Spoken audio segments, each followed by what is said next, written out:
So my research group does have a particular interest in small cell lung cancer. This represents about 15% of all lung cancers. It's a particularly aggressive form of lung cancer, very quickly growing and often metastatic, that is spread through the body at the time of diagnosis.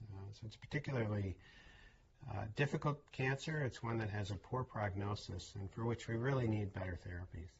So about 30,000 Americans die every year of small cell lung cancer.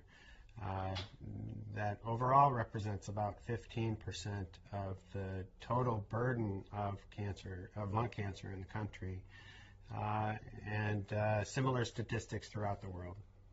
And the third major piece of the pie in lung cancer overall is small cell.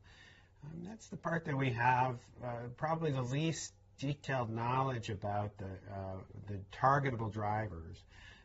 But it's an area where there have been recent studies identifying some of the genes that are clearly required to be altered for tumors to become cancers, for cells to become cancers. And we're beginning to think about strategies for how to specifically target those.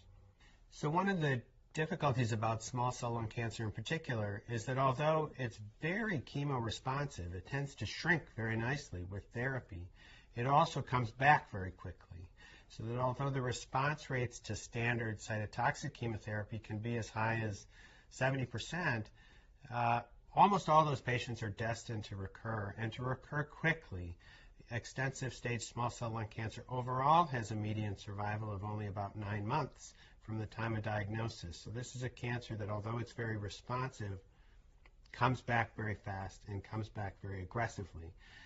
The thought with immunotherapy is that if one could train the immune system to effectively recognize that cancer, we might get more durable responses.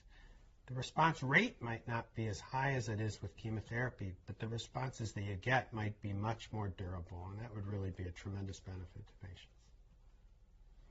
So our goal is to improve people's duration of survival and their quality of life. Ultimately, these are steps toward a cure for these diseases.